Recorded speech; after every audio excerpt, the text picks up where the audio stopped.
नमस्कार विद्यार्थी मित्रांनो, माझ्या यूट्यूब चॅनलमध्ये तुमचं पुन्हा एकदा स्वागत आहे. मित्रांनो, आपण गेल्या तासापासून पाहत आहोत प्रिपोजिशन. प्रिपोजिशनला मराठीमध्ये म्हणतात शब्दयोगी अव्यय. शब्दयोगी अव्यय म्हणजे प्रिपोजिशन. आणि त्याची आपण व्याख्या पाहिली की असा एक शब्द की जो शब्द एखाद्या वाक्यामध्ये नाम असेल, सर्वनाम असेल, विशेषण असेल किंवा क्रियाविशेषण असेल, यांच्यामधील परस्पर संबंध दाखवतो अशा अविकारी शब्दाला आपण काय म्हटलं होतं? प्रिपोजिशन किंवा शब्दयोगी अव्यय. मित्रांनो, तुम्हाला माहिती आहे की पार्ट ऑफ स्पीचमध्ये तुम्हाला माहिती आहे एक असतो नाउन, नंतर प्रोनाउन, नंतर वर्ब, नंतर ॲडव्हर्ब, नंतर आपण घेऊया ॲडजेक्टिव्ह, नंतर आपण घेऊया या ठिकाणी प्रिपोजिशन. ओके, बघा आता मी तुम्हाला काय सांगतोय. प्रिपोजिशन, कंजक्शन आणि interjection. You know that there are 8 types of part of speech in our English language. That means noun, pronoun, verb, adverb, adjective, preposition, conjunction and interjection. हे सगळे 8 आपले पार्ट ऑफ स्पीच असतात. शब्दांच्या जाती, त्यांना आपण मराठीमध्ये म्हणतो शब्दांच्या जाती. मग या ठिकाणी नाउन म्हणजे काय तर नाम, प्रोनाउन म्हणजे काय तर सर्वनाम, वर्ब म्हणजे क्रियापद, ॲडव्हर्ब म्हणजे क्रियाविशेषण, ॲडजेक्टिव्ह म्हणजे विशेषण, पी स्टँड फॉर प्रिपोजिशन, त्याला मराठीमध्ये म्हणतात शब्दयोगी अव्यय. सी म्हणजे कंजक्शन, त्याला मराठीमध्ये म्हणतात उभयान्वयी अव्यय. आणि आय म्हणजे इंटरजेक्शन, त्याला मराठीमध्ये म्हणतात केवल प्रयोगी अव्यय. तुम्हाला हे सांगता आलं पाहिजे मित्रांनो, कुठल्याही शब्दाचा पार्ट ऑफ स्पीच काय असतो. आणि इंग्रजी जी भाषा बनलेली आहे ती भाषा त्या प्रिपोजिशनवर अवलंबून आहे बऱ्याच ठिकाणी. मग काही वाक्यामध्ये प्रिपोजिशन शिवाय वाक्यरचना तयार होत नाही. तुम्हाला मी पाठीमागं म्हटलं होतं पक्षी झाडावर बसलेले आहेत. हे वाक्य इंग्रजीमध्ये कसं तयार होईल? You know that the sentence is in the English language. The birds are sitting on the tree. म्हणजे on हा जो शब्द आहे on, त्याला आपण काय म्हणणार? त्याला म्हणणार आपण प्रिपोजिशन. मग जर फक्त आपण म्हटलं birds are sitting the tree, तर वाक्य रचना बरोबर आहे का? नाही. झाडावर हा जो शब्द आहे त्या ठिकाणी त्यामध्ये काय आलेलं आहे? प्रिपोजिशन, शब्दयोगी अव्यय आलेलं आहे. मग ज्याप्रमाणे झाडावर असं म्हणलंय, आपण तेच वाक्य इंग्रजीमध्ये बोलताना आपण म्हटलं होतं की ऑन द ट्री, आपण असं म्हटलं होतं. मग तुमच्या लक्षामध्ये आलं पाहिजे की प्रिपोजिशन शिवाय इंग्रजी भाषा मात्र आपली अपरिपूर्ण आहे. मग ते प्रिपोजिशन कुठले असतात? त्याच्यामध्ये आपण पाहिलं होतं प्रिपोजिशन ऑफ टाईम. टाईम म्हणजे काय? टाईम, वेळ दर्शक शब्दयोगी अव्यय.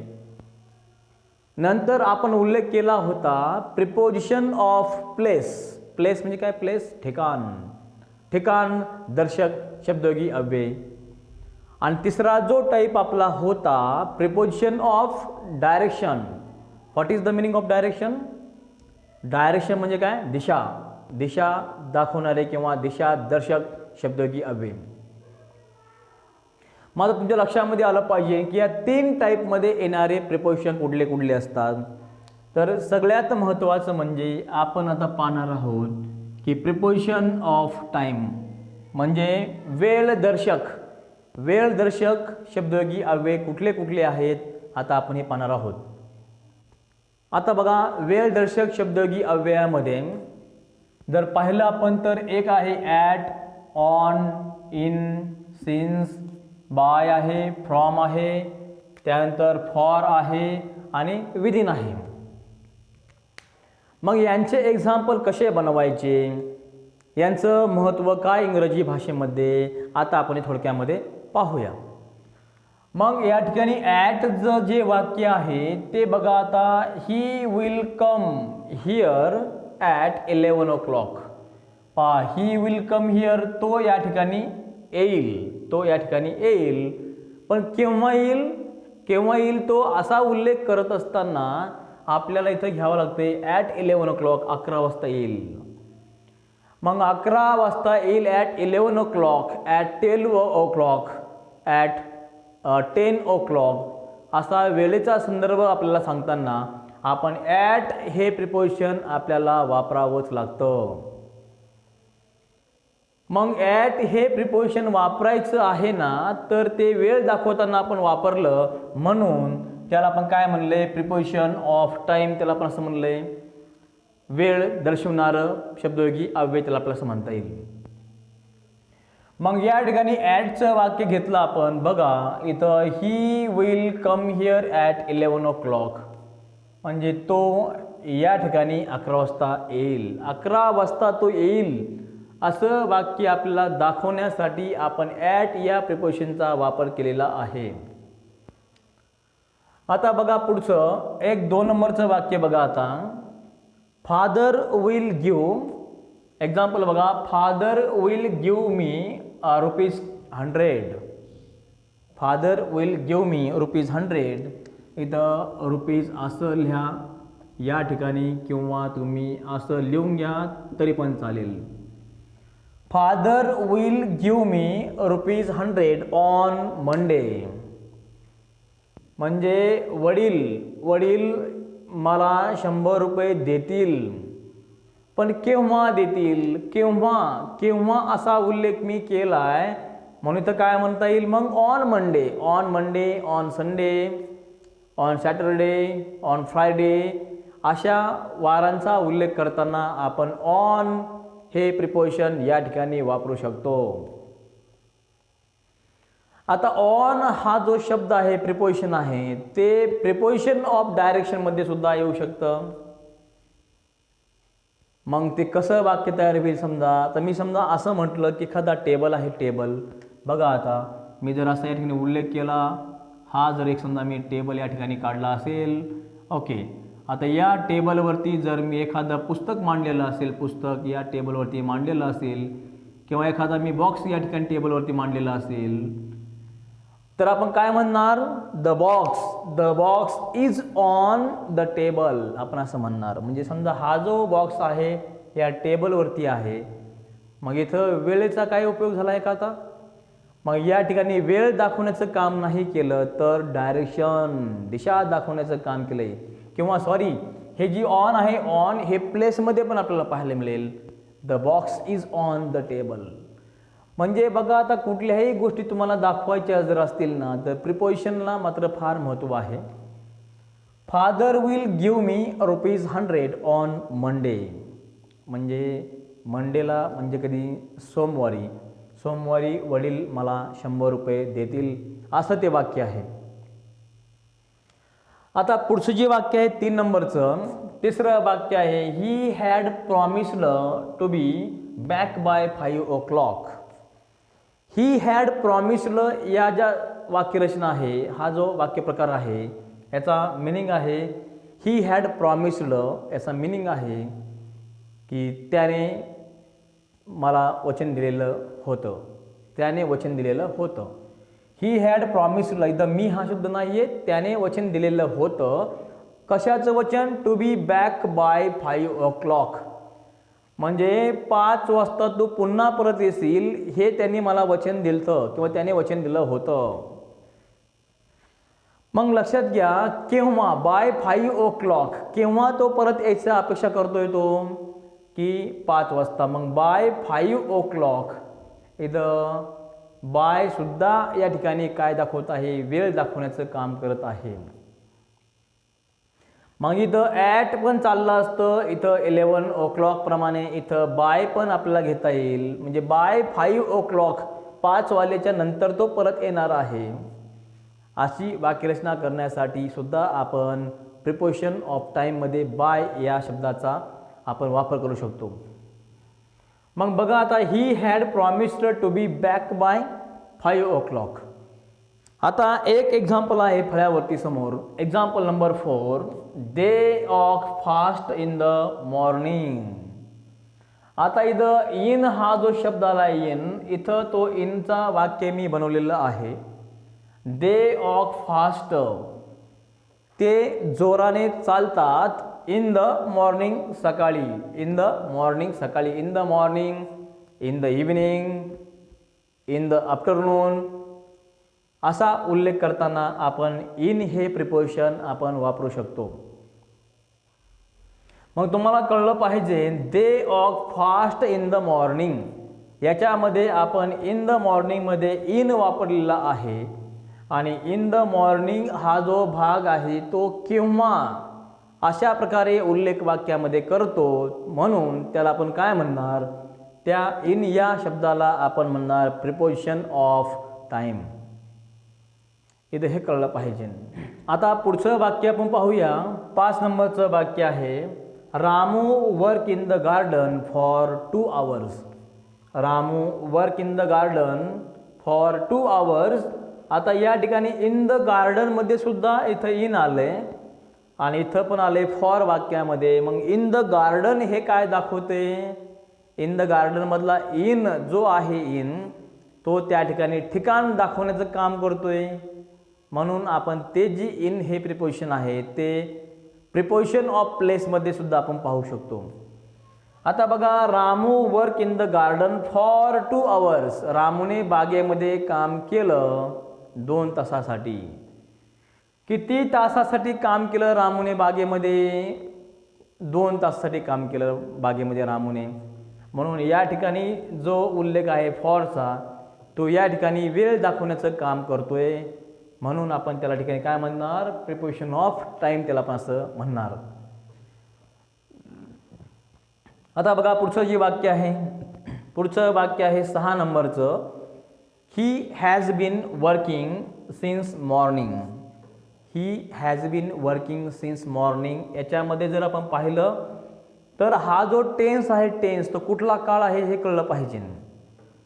मग या ठिकाणी ही हॅज बीन वर्किंग, या ठिकाणी वर्किंग हा जो शब्द आहे तो आयनगी प्रत्यय लावलेला आहे, म्हणून त्याला आपण म्हणणार बिफोर, म्हणजे त्याला आपण म्हणणार प्रेझेंट पार्टिसिपल ऑफ वर्क, किंवा त्याला आपल्याला जो म्हणता येईल जी राऊंड ऑफ वर्ब आपल्याला असं पण म्हणता येईल. त्याला आयनजी लावलेला आहे. त्या पाठीमागं बिन हा शब्द आला आहे, तो आहे कनेक्टर. हॅज हा जो शब्द आहे तो आहे हेल्पिंग वर्ब आणि ही हा शब्द आहे सब्जेक्ट. सब्जेक्ट प्लस पुढं हेल्पिंग वर्ब, कनेक्टर, पुढं बिफोर आणि मग पुढं सिन्स आले प्रिपोजिशन आणि सिन्स मॉर्निंग हा जो भाग आहे तो बनला आहे कॉम्प्लिमेंटरी पार्ट. मग बघा आता, he has been working since morning, याच्यामध्ये सिन्स हा शब्द आला आहे आणि सिन्स हा शब्द आपण केव्हा वापरतो, जेव्हा वाक्य प्रेझेंट परफेक्ट कंटिन्यूस टेन्समध्ये असेल. जर वाक्य प्रेझेंट परफेक्ट कंटिन्यूस टेन्समधलं असेल तर आपण अशा जॉईंट टेन्समध्ये आपण सिन्स वापरू शकतो, अन्यथा आपल्याला अशा वाक्यरचनेमध्ये फ्रॉम वापरावं लागेल. मग बघा आता, he has been working since morning. तो सकाळपासून काम करत आलेला आहे. तो सकाळपासून, केव्हापासून फेनचं वाक्य तयार होईल, केव्हा असा उल्लेख करतोय सिन्स मॉर्निंगचा भाग, म्हणून त्याला आपण काय म्हणणार, या सिन्स या शब्दाला म्हणणार प्रिपोजिशन तर आहेच, ते प्रिपोजिशन आहे, पण त्याला आपण म्हणणार प्रिपोजिशन ऑफ टाइम, त्याला आपण असं म्हणणार. आता त्यानंतर जर पाहिलं आपण तर example number 7, she is doing the work from last 2 hours. Last 2 hours, she is doing the work from last 2 hours. She is doing the work म्हणजे काय, ती काम करत आहे, ती काम करत आहे फ्रॉम लास्ट 2 hours, गेल्या 2 तासापासून ती काम करत आहे. मग या ठिकाणी फ्रॉम हा जो शब्द आहे त्यापासून या शब्दाला सिन्स असं म्हणतात. पण त्यापासून ही वाक्यरचना वेगळ्या काळामधली आल्यामुळं आपण फ्रॉम त्या ठिकाणी वाक्यामध्ये वापरलेलं आहे. इथं फ्रॉम हे वाक्यामध्ये प्रिपोजिशन आहे. आता एक्झाम्पल नंबर पाहू आपण 8. Come on stage. Come on stage within a minute. तुम्ही एका मिनिटामध्ये स्टेजवरती या. एखादा अँकर समोर ऑडियन्समध्ये काहीतरी बोलत असतो आणि त्यासमोर ऑडियन्समधल्या एखाद्या गेस्टला त्याला स्टेजवरती बोलवायचं असतं, तेव्हा तो काय म्हणतो, respected the chairman, the owner of the industry, please come on the stage within a minute. तुम्ही जे काय आहात महाशय, जे मेंबर आहात, तुम्ही कृपया तुम्ही स्टेजवरती या. एका मिनिटामध्ये तुम्ही स्टेजवरती या प्लीज. तुमचा सत्कार करायचा आहे. Imagine that. मग अशा वाक्यरचनेमध्ये आपण काय वापरतो, विदिन. काही क्षणामध्ये तुम्ही या, काही मिनिटामध्ये तुम्ही या लवकर. मग असं काही क्षणामध्ये एखादं असलं बोलायचं असेल वाक्य आपल्याला, तर आपण विदिनचं वाक्य या ठिकाणी बनवतो. आता बघा, सगळे मुलं समोर या लेक्चरमध्ये आपण सगळेच्या सगळे एक्झाम्पल पाहिले. At, on, in, since, by, from, for आणि विदिन आपण सगळे वाक्य पाहिले. या सगळ्या वाक्यांवरती डब्ल्यूचा प्रश्न कुठला तयार होईल. आता आपण जरा हे फास्टमध्ये पाहूया. He will come here at 11 o'clock. या वाक्यामध्ये ॲट हे गेले preposition. Father will give me ₹100 on Monday. इथं ऑन गेले preposition. He had promised to be back by 5 o'clock. इथं बाय आणि टू सुद्धा प्रिपोजिशन आहे. टू आणि बाय हे दोन प्रिपोजिशन आहेत, पण आपण फक्त पाचवे सध्या टाईममधलं by. They walk fast in the morning. In हा जो शब्द आहे तो प्रिपोजिशन आहे. द मात्र प्रिपोजिशन नाही, त्याला आपण आर्टिकल आपण असं म्हणणार. Ramu work in the garden for 2 hours. इथं इन सुद्धा प्रिपोजिशन आहे आणि फॉर सुद्धा वाक्यामध्ये प्रिपोजिशन आहे. He has been working since morning. या ठिकाणी he has been working since मॉर्निंगमध्ये सिन्स हा शब्द प्रिपोजिशन आहे, तर बीन हा शब्द इथं कनेक्टर म्हणून वापरलेला आहे. She is doing the work from last 2 hours. या वाक्यामध्ये फ्रॉम हा जो शब्द आहे, फ्रॉम, फॉर्म नाही, FORM फॉर्म नाही म्हटलं मी म्हणतोय फ्रॉम हा शब्द इथं प्रिपोजिशन आहे. Come on stage within a minute. Within हा शब्द या वाक्यामध्ये प्रिपोजिशन आहे. तुम्हाला परीक्षेमध्ये feel, FILL feel the appropriate preposition in the following sentences. तुम्हाला परीक्षेमध्ये असा प्रश्न येत असतो की खाली काही वाक्य रचना असेल आणि त्या वाक्यामध्ये योग्य ते शब्दयोगी अव्यय भरा. मग जर तुम्हाला परीक्षेला अशी 8 वाक्य आले तर तुम्हाला 8 वाक्यांमध्ये येणारे शब्दयोगी अव्यय तुम्हाला ते कंसामध्ये असे देतील, त्यांच्या जागा ते प्लेस बदलतील, आलटून पालटून देतील ते. मग त्यातलं कुठलं प्रिपोजिशन कुठल्या वाक्यामध्ये येतंय आपले पाहावं लागेल. मग तुम्हाला कळलं पाहिजे ही will come here at 11 o'clock. इथं ॲटच्या ऐवजी ते डॉट असा पार्ट तुम्हाला देतील. मग या सगळ्यापैकी इथं ॲट भरायचं आहे हे कळलं पाहिजे. Father will give me ₹100 on Monday. इथं इन मंडे नाही चालणार, इथं ऑन मंडे घ्यावं लागेल.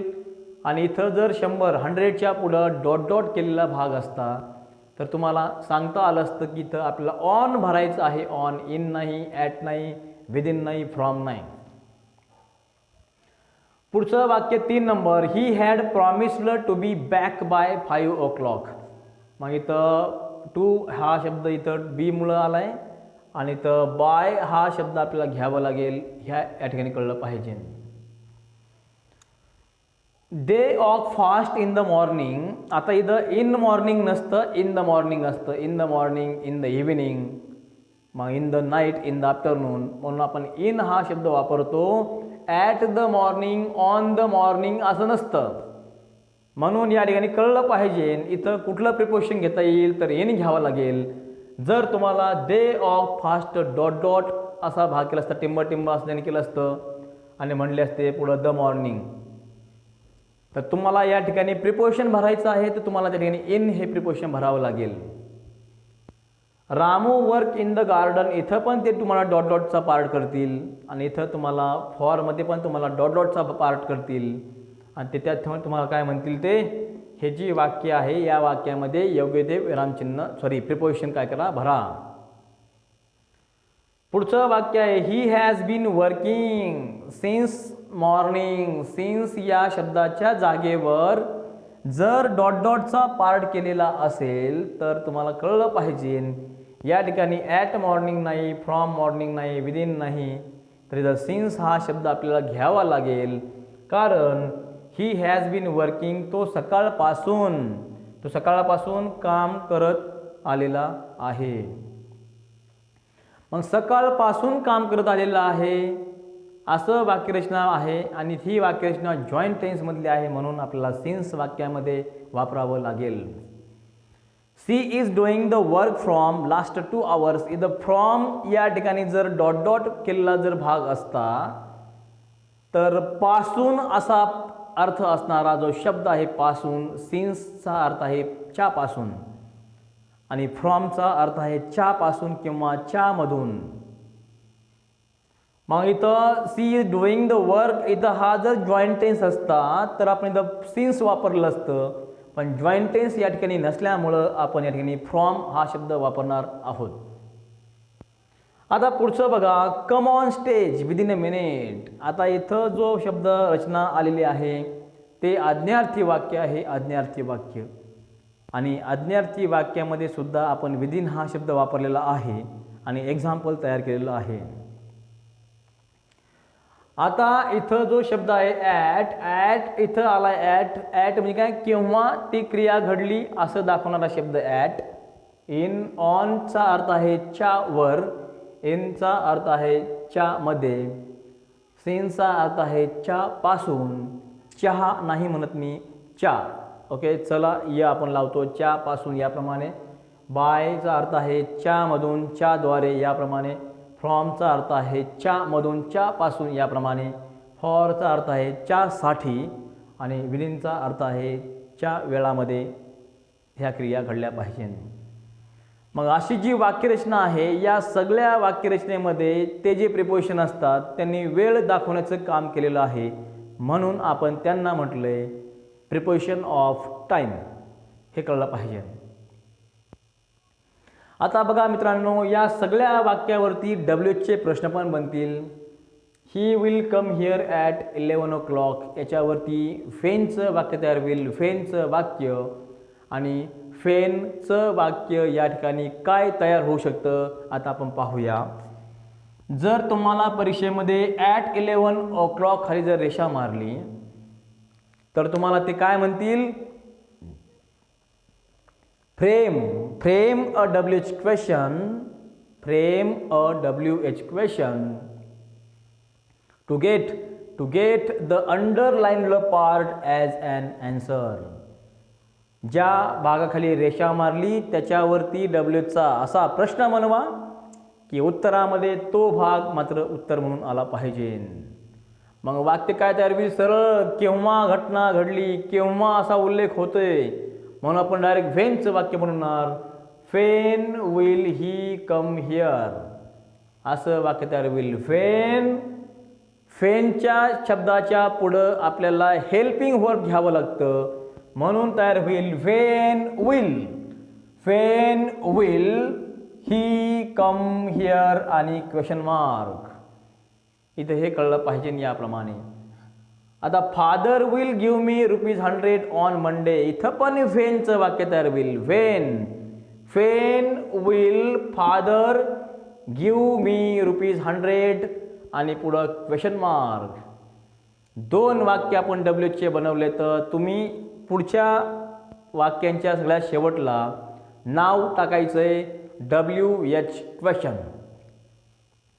आणि मग तुम्हाला डब्ल्यूचे क्वेश्चन तुम्हाला बनवायचे आहेत. इथं तुम्ही ॲट 11 o'clockवर बनवलं आहे मी, ऑन मंडेवर पण बनवलं आहे वाक्य. तुम्ही बाय 5 o'clockवर वाक्य बनवा, तुम्ही इन द मॉर्निंगवर वाक्य बनवा, तुम्ही फॉर 2 hours वाक्य बनवा, सिन्स मॉर्निंगवर वाक्य बनवा, फ्रॉम लास्ट 2 hours वाक्य बनवा आणि विदिन अ मिनिट याच्यावरती तुम्हाला डब्ल्यूचे वाक्य बनवायचे आहेत. जर तुम्हाला या वाक्यरचनेमध्ये जर काही अडचण येत असेल तर याच्यावरचं सोल्युशन तुम्हाला मी पुढील लेक्चरमध्ये सांगेल, तुम्हाला देईल मी. सध्या आपण या सर्व भागांमध्ये येणारे प्रिपोजिशनचा आपण अभ्यास करतोय. तुम्हाला परीक्षेमध्ये प्रिपोजिशन भरा, फिल इन द ब्लँक सारखं तुम्हाला भाग येईल परीक्षेमध्ये, किंवा तुम्हाला परीक्षेमध्ये असे वाक्य येतील की या वाक्यामध्ये असणाऱ्या प्रिपोजिशन खाली रेषा मारा, underline the preposition from the sentence, तुम्हाला ते असं म्हणतील. किंवा प्रिपोजिशनपासून बनलेल्या भागावर डब्ल्यूचा प्रश्न बनवा, तुम्हाला ते असं म्हणतील. इथं 2 प्रश्न मी या ठिकाणी वाक्यामध्ये बनवलेले आहेत. तुम्ही मात्र पुढील वाक्यावरती डब्ल्यूचे प्रश्न बनवायचा प्रयत्न करा. जरी तुम्हाला ह्याच्यावरती प्रश्न तुम्हाला बनवता नाही आले तरी चालेल, मात्र हे एक्झाम्पल तुम्हाला लिहून जेवढं जमन तेवढे डब्ल्यूचे वाक्य बनवायचेत आणि जेवढं बनवलं आहे तेवढं फोटो माप काढून तुम्हाला मला माझ्या पर्सनल व्हॉट्सअपला पाठवायचं आहे. याच्या पुढचा राहिलेला भाग आपण नंतर पाहूया, कारण आपण पाहतोय प्रिपोजिशन ऑफ टाईम, अजून प्रिपोजिशन ऑफ प्लेस आणि प्रिपोजिशन ऑफ डायरेक्शन आपल्याला राहिलेलं आहे. याचे काही नियम आहेत, नियम आपल्याला यांचे नियमसुद्धा पाहिजे आहेत, जेणेकरून कायमस्वरूपी आपल्या मेमरीमध्ये ते राहील. तुम्ही हे सगळे एक्झाम्पल वहीमध्ये लिहून घ्या, याचा फोटो तुम्हाला मला पाठवायचा आहे. राहिलेला भाग आपण पुढील लेक्चरमध्ये पाहूया. धन्यवाद.